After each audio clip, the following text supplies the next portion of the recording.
Virus vaccine program mix and match, ये क्या phenomena है, ये क्या बात है।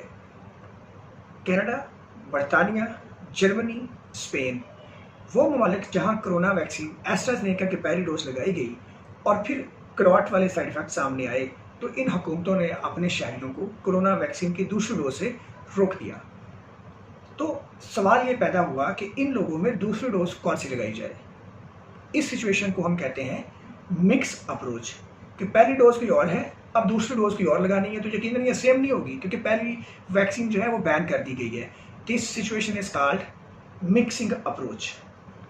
दूसरा फिनोमेना, दूसरी सूरत ये है कि पहली डोज एस्ट्राजेनेका ही लगी या पहली डोज साइनोवैक लगी। अब मुल्क के अंदर साइनोवैक या एस्ट्राजेनेका मौजूद ही नहीं है, पूरे मुल्क में सप्लाई जो है ना इसकी ख़त्म हो चुकी है, लोगों को सेकंड डोज का टाइम आ गया है। अब कोई मुख्तलिफ वैक्सीन मौजूद है, तो क्या वही लगा दी जाए या असल सेम पहले वाली डोज को ढूंढने के लिए, उसको हासिल करने के लिए, वही लगाने के लिए इंतज़ार किया जाए। अगर सेम डोज ही सेकंड लगानी है तो उसको मैच अप्रोच कहते हैं, और अगर कोई भी दूसरी लगा देनी है तो उसको मिक्स अप्रोच कहते हैं। असल में ये ज़रूरत ईजाद की माँ है, ये बात हम बचपन से सुनते चले आ रहे हैं। वैक्सीन प्रोग्राम में भी यही चीज़ सामने आ रही है कि वैक्सीन बनाने की जो रफ्तार है और वैक्सीन इस्तेमाल होने की जो रफ्तार है उसमें बहुत फ़र्क है। बहुत सारे ममालिक में चूँकि वैक्सीन लगाने की ज़रूरत है तो ज़रूरत पूरी नहीं हो पा रही। सप्लाई और डिमांड का जो फ़र्क है वो कई मौक़ों पे हुकूमतों के लिए ये सोचने पे मजबूर कर देता है हुकूमतों को कि अब क्या करें, क्योंकि अगली डोज 6 हफ्ते या 12 हफ्ते के वक्फे से लगानी ज़रूरी होती है। तो हुकूमतों को फिर इस तरह के फ़ैसले भी करने पड़े या दरमियानी रास्ता इख्तियार करने के लिए कुछ सोचना पड़ा। तो तीसरी सूरत हाल, दोनों डोजें लग गई, एंटीबॉडीज़ भी आ गई, 6-8 महीने के अंदर जो है ना एंटीबॉडीज़ लेवल डाउन होना शुरू हो गए, तो अब उस शख्स को बूस्टर लगाने की ज़रूरत है।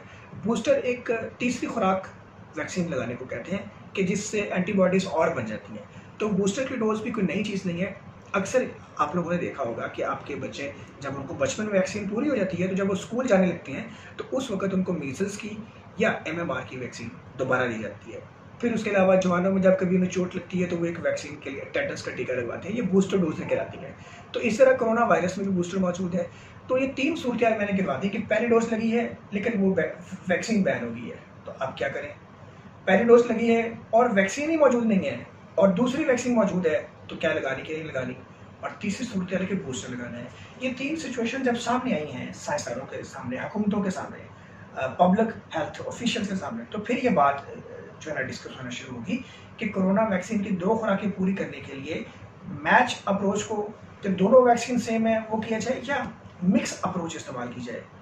और फिर उसके अलावा कुछ वैक्सीन सस्ती हैं, कुछ वैक्सीन जो है ना महंगी हैं, फिर हर वैक्सीन की किस्म भी और है, वो मुख्तलिफ तरीके से क़ुव्वत मुदाफ़अत एंटीबॉडीज़ पैदा करती हैं।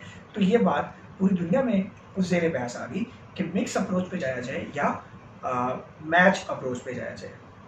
अच्छा, इसके अलावा स्पेन, बरतानिया, कनाडा और जर्मनी, ये 4 ममालिक ऐसे हैं जिन्होंने एस्ट्राजेनेका पहली डोज अपने शहरियों को दी और उसके बाद क्लॉटिंग वाले साइड इफेक्ट्स आना शुरू हो गए। जब क्लॉटिंग वाले साइड इफेक्ट्स सामने आए तो इन ममालिक ने एस्ट्राजेनेका की पहली डोज के बाद सेकंड डोज को रोक दिया गया। तो फिर यहाँ सवाल पैदा हो गया कि अब ये अपने शहरियों को कौन सी वैक्सीन लगाए।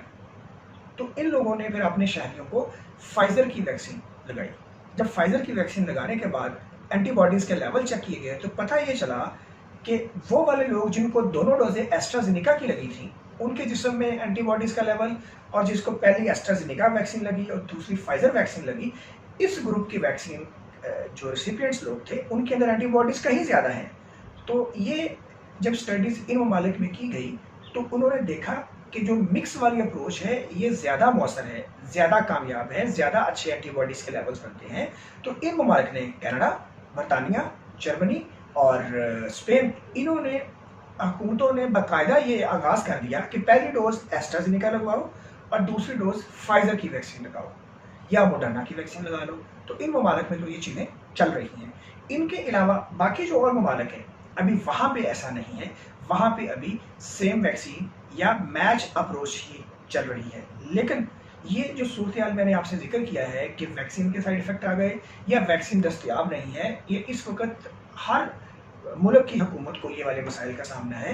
हर मुल्क की जो साइंसदान हैं, जो सियासतदान हैं या जो पब्लिक हेल्थ ऑफिशियल्स हैं, वो इन चीज़ों पर गौर व फिक्र कर रहे हैं कि क्या मैच अप्रोच पे हम जाएँ या मिक्स अप्रोच पे जाएँ। ज़्यादा इम्कान यही है कि आने वाले दिनों में जो है पाकिस्तान में भी मिक्स अप्रोच जो है वो इस्तेमाल होना शुरू हो जाएगी, क्योंकि पाकिस्तान में कैंसाइनो, साइनोवैक, साइनोफॉर्म ये तीनों वैक्सीन है, लेकिन एक ही वक्त में तीनों मुयसर नहीं होती। बात किसी को पहली डोज लगी है, किसी को दूसरी डोज लगी है। कई लोग मुझसे भी सवाल पूछते हैं कि सर मुझे साइनोफॉर्म पहले लगी थी तो क्या मैं साइनोवैक लगा लूँ, और या पहले एस्ट्राजेनेका लगी है तो अब क्लोर्टी का रिस्क आ गया तो क्या मैं साइनोफॉर्म पे आ जाऊँ। ये सवालात मुख्तलिफ जगहों पे गर्दिश कर रहे हैं। अभी इसमें मज़ीद डेटा या मज़ीद रिसर्च की तहकीक की ज़रूरत है। दुनिया भर में इसके ऊपर डिस्कशंस और इसके ऊपर रिसर्च चल रही है। इंशाल्लाह मैं आप लोगों को इसके हवाले से भी अपडेट रखूँगा, बाखबर रखूँगा। जैसे ही इसके बारे में मज़ीद इंफॉर्मेशन सामने आती है मैं आप लोगों के सामने रखूँगा। ताहाल फ़िलहाल एक चीज़ तो बड़ी अहम है, और वो ये है कि कोई भी वैक्सीन हो वो लगाने से क़ुव्वत मुदाफ़त आती है और वो वायरस से बचाती है।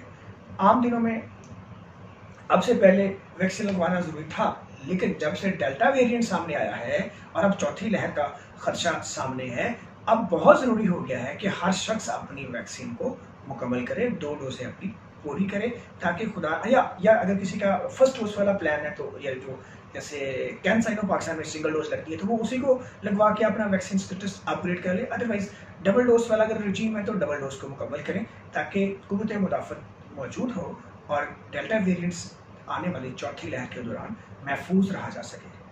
मुझे अगले प्रोग्राम और अगली वीडियो तक के लिए इजाज़त दीजिए। आप अपने सवालात कमेंट्स में पूछ सकते हैं, अपनी राय का इज़हार कर सकते हैं। कोई और मज़ीद मालूमात जानना चाहें तो आप हमें सजेस्ट कर सकते हैं। अपना बहुत सारा ख्याल रखिए। फ़ी अमान अल्लाह, खुदा हाफ़िज़।